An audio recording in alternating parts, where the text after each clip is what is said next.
Welcome back. We're getting in a breaking news about this online petition against Sasikala Natarajan's appointment as the Tamil Nadu Chief Minister that has now received more than 1.5 lakh signatures. The petition on the platform change.org has gathered a lot of speed with over 1.5 lakh people signing it, and the number of signatures continues to grow as we speak. I'm going to go straight across now to Davina Gupta to just take us through this online petition. Citizens, Davina, venting their anger in this online petition against Sasikala Natarajan's recent ascent in the party. Absolutely, Avantika. It only goes on to show the public ire that Sasikala Natarajan is witnessing, given her elevation as the Chief Minister from her party MLS. Now remember, she has zero political experience so far. Administratively also, she was never the face of the Jaya administration. So this is the petition that's doing online, and it is from Tamil Asaran PSR, that's an activist. And right now, the number that I can get for you, if I can expand this, is 1.5 lakh supporters. Only 44,000 short of reaching a 2 lakh mark. Now, if this was UK, Avantika, and if this petition had garnered around 10 million such signatures, then it would have been debated in the parliament as well. So the petition right now just going on to show that as the online campaign also takes steam of say no to Sasikala hashtag or not my CM hashtag, online petition just another way to show that public wants a credible face for AIADMK, wants a leader which is elected by them, and Sasikala Natarajan unfortunately right now not making the cut. You know, but that seems to make no difference to the AIADMK. Davina, we spoke to C.R. Saraswati a short while back, and she claims this is nothing but a malicious propaganda against a party, against, Sasikala Natarajan. In fact, she said on our channel that they don't believe in such petitions or, the kind of outcry that one is getting to witness on social media with hashtags like not my CM, Tamil Nadu says no to Shashi trending.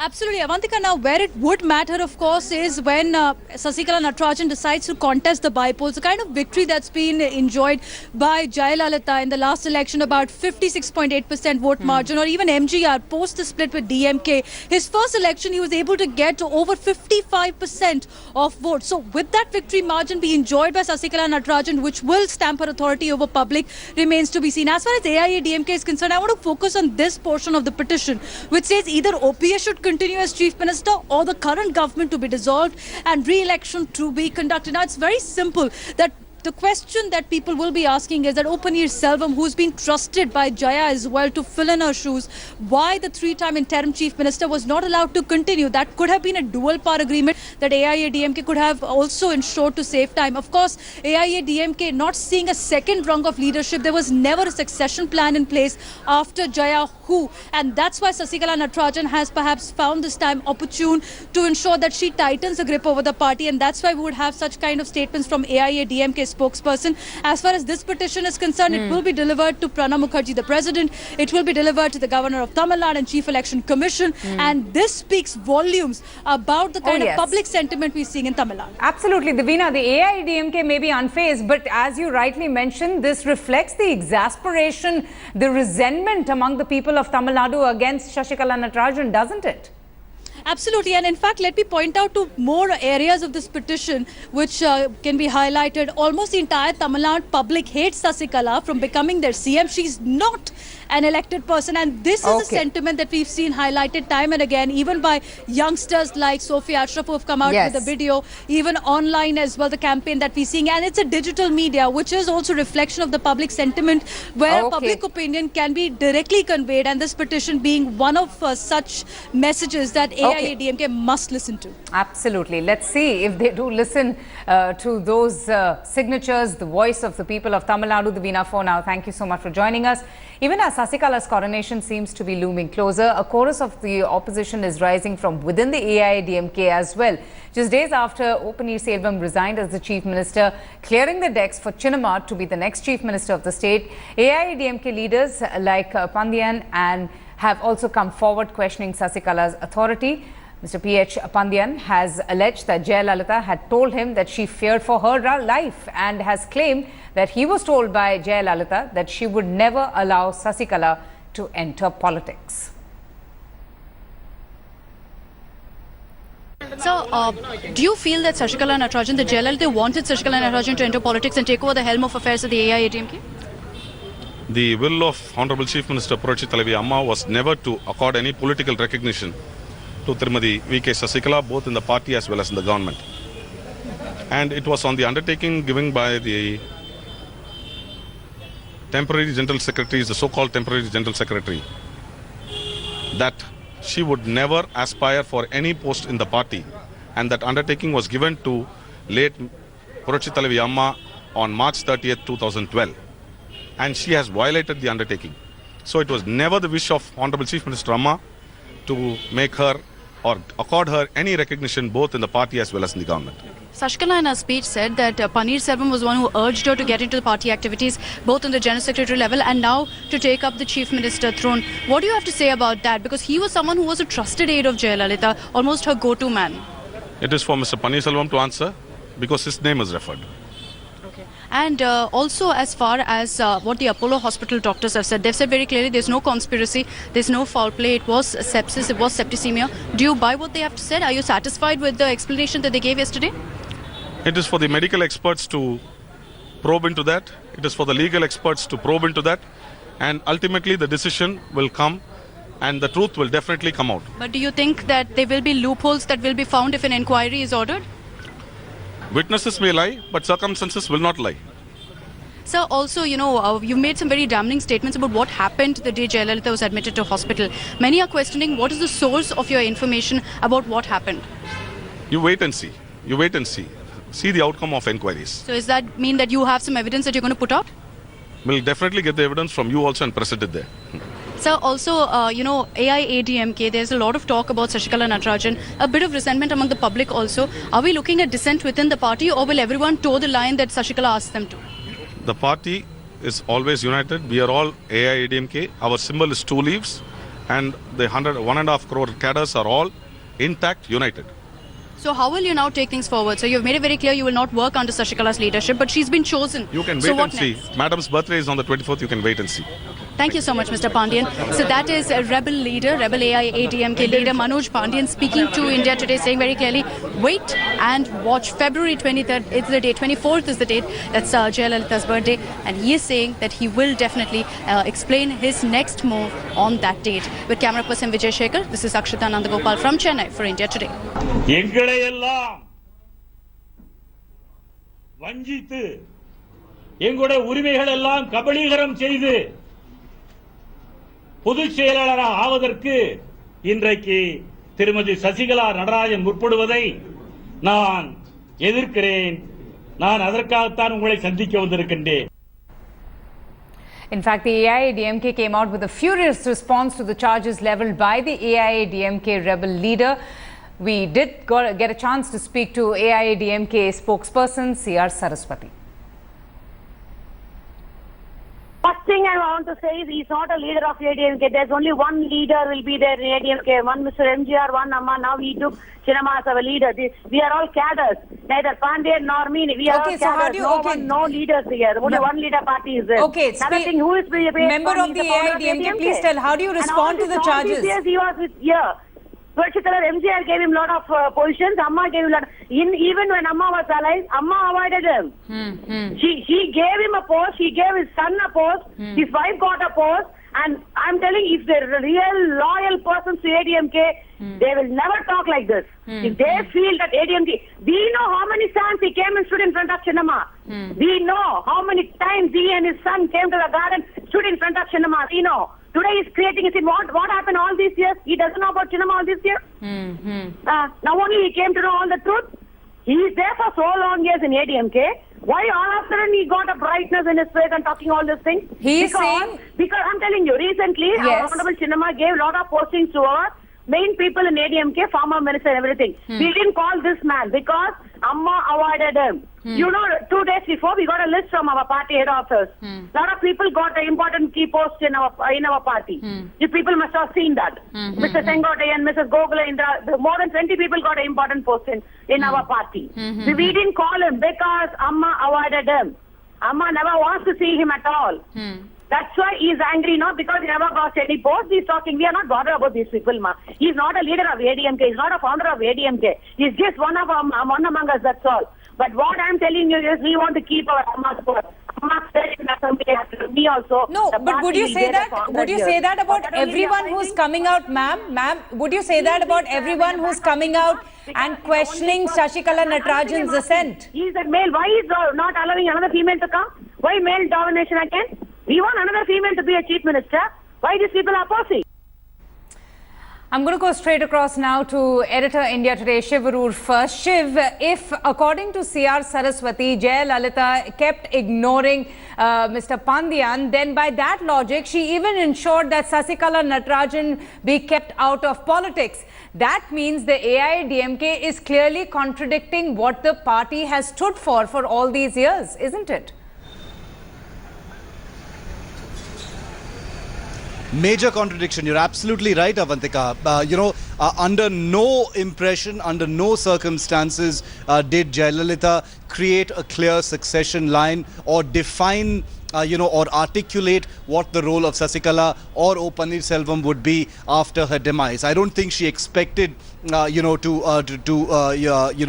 die so early. But having said that, also, I think it was perhaps deliberate for a leader like Jayalalitha, who controlled every aspect of the party and the government with an iron fist, had any time to think about what kind of succession, or legacy she would leave behind in terms of who would lead the party after her. Her own beginnings in the AIADMK were fraught with, trauma, yes, especially after the Janaki Ramachandran episode. And therefore, Jayalalitha it was inconceivable for the AIADMK to think of leaders after her. And that is why there is a paradox, there is a huge amount of contradiction in what the AIADMK now says. Because like you said, they're busy dismissing all these rebel leaders, so-called rebel leaders of the AIADMK, including Pandyan himself, and asking why he hasn't spoken up, all these years. There are many ifs and buts, regarding the complexities of the relationships that these people have had with Sasikala in the past. Many of them have envied, the access she has had to Jayalalitha in the past, and obviously they have had to sit on their opinions all this while because Jayalalitha never brooked any kind of dissent, and now they've actually found the stomach to come out and, make these open attacks against her because they know she's on the back foot. But you're absolutely right when you say that this is a complete paradox against what the AIADMK stands for, because Amma Jayalalitha did not leave any succession line. So anybody saying that she is a successor or he is a successor or he is not a successor is actually going against what Jayalalitha left behind. Absolutely, Shiv. And I'm going to take you to the late Chief Minister's funeral ceremony, which you had covered extensively. I remember at that time also there was fierce criticism on social media against Sasikala, against her family members, positioning themselves around the body of the late Chief Minister, of crowding at Rajaji Hall as well.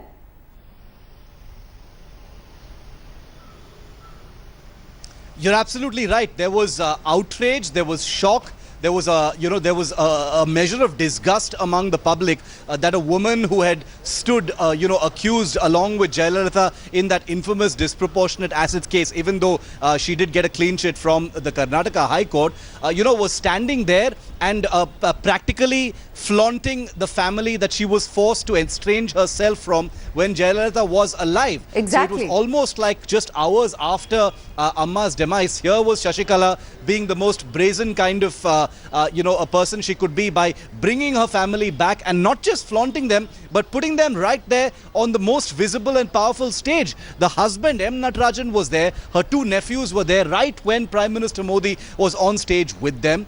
They've, moved into Veda Nilayam in Poise Garden along with her. So the family who were considered outcasts under, the deity figure of Jayalalitha is now back and pretty much in a position to call the shots with Sasikala as the Chief Minister. minister. So in that sense, the spotlight on the family is going to be very, very problematic, if not for the AIA-DMK, certainly as far as its relationship with the public is concerned. Because let's never forget, the AIA-DMK may be a disciplined party, a one-leader party, as C.R. Saraswati said to you in that very defensive phone conversation, Avantika. But at the end of the day, the AIA-DMK will have to deal with the public as well. And perception is a big battle they will have to fight. Oh, hugely. And especially when it comes to politics. Shiv, just stay with me. In fact, there has been a lot of questions that have been asked. The mystery around the late Chief Minister's tragic death. And 2 months after that, in fact, the doctors of Apollo came out with a clarification just yesterday addressing the media. It was the London-based specialist, Dr. Richard Beale, along with the other team of doctors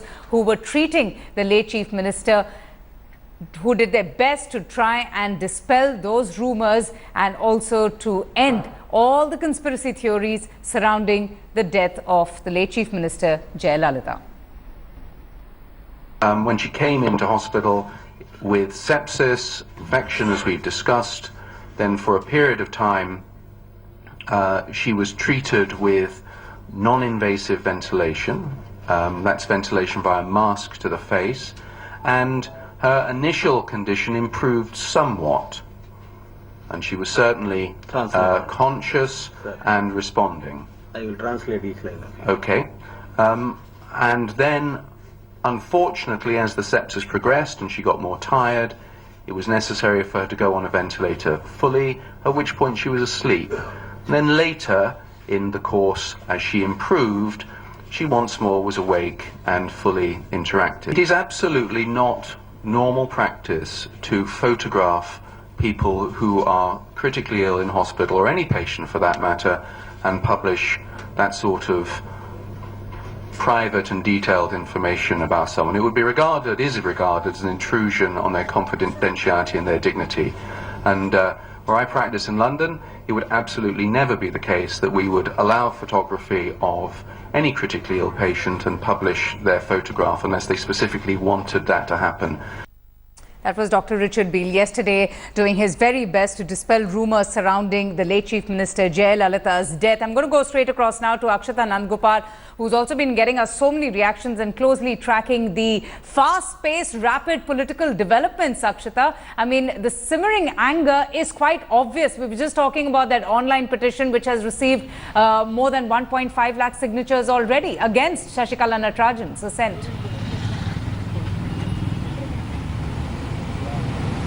Absolutely, Avantika. A lot of public resentment here. The opposition has been calling it undemocratic, unconstitutional. That's being echoed by the public, the general public here in Tamil Nadu as well. Sasikala is going to have a tough time getting the public on board. There may be a few voices within the AIA-DMK speaking out, but the biggest challenge she will be facing as far as rebellion is concerned is to get the public to, in fact, trust her. At this point, she's yet to gain their trust, and that's clearly symbolic in not just, of course, the kind of anger that you're seeing on social media. You're seeing hashtags like Not My CM that's trending on social media. You've got videos, rappers like Sophia Ashraf and many others who've really taken social media by storm, putting out messages that many people are agreeing with, that really agrees with the sentiments of so many of the general public here in Tamil Nadu. But besides that, you go to the streets, Avantika, and you see the kind of crowds that have gathered at Jayalalitha's time, at any given time, really, a day before her swearing in or on the day of the announcement of her winning the elections. You'd see a massive crowd at Poets Garden or even at the AIA-DMK headquarters, for that matter, even at the swearing-in ceremony site at the Madras University. It's completely empty right now, all these venues, and that really shows how much of support she's managed to get and how much of the ground-like rebel workers are on her side at this point. And that is a problem that she has to tackle, and we could possibly see her announcing a slew of populist measures, a number of SOPs to really get the public on board at this point. The resentment also comes largely because many people feel that Jayalalitha didn't mean for Sasikala to enter into politics, Avantika. They believe that, this was a move that was orchestrated, and they feel that Sasikala Natarajan is not meant to take the CM chair. Okay, all right. Akshita, I'm just going to get in Akshaya also very quickly here. Akshaya, you know, the suspense continues. One just doesn't understand why the rush in making her the Chief Minister of the state when there is a Supreme Court verdict pending against her in the disproportionate assets case. What are you hearing from your sources? When can we expect the governor who's seeking legal opinion to speak up on this matter?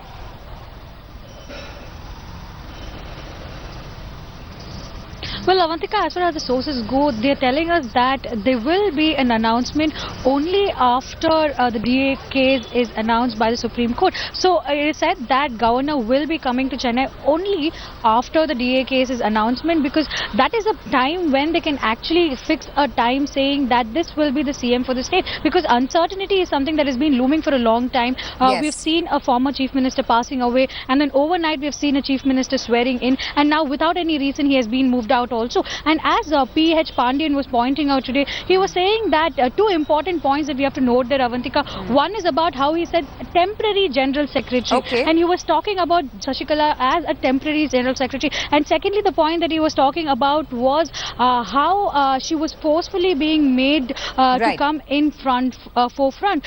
So there are kind of discrepancies in the way that is happening. And also he mentioned about how 24th will be the big announcement from his side as well. And 24th is the same date in which Deepa Jayakumar has said that she will be making her political career's biggest announcement. So the divide between the AIADMK itself is evident here, Avantika. Absolutely. In fact, Rajya Sabha MP Subramaniam Swamy has also spoken about this delay. In fact, he says that it is against constitutional principles. We'll get lots more reactions right here on India Today. For now, Akshita, Akshaya and Shiv, thank you all for joining us. A quick break coming up next.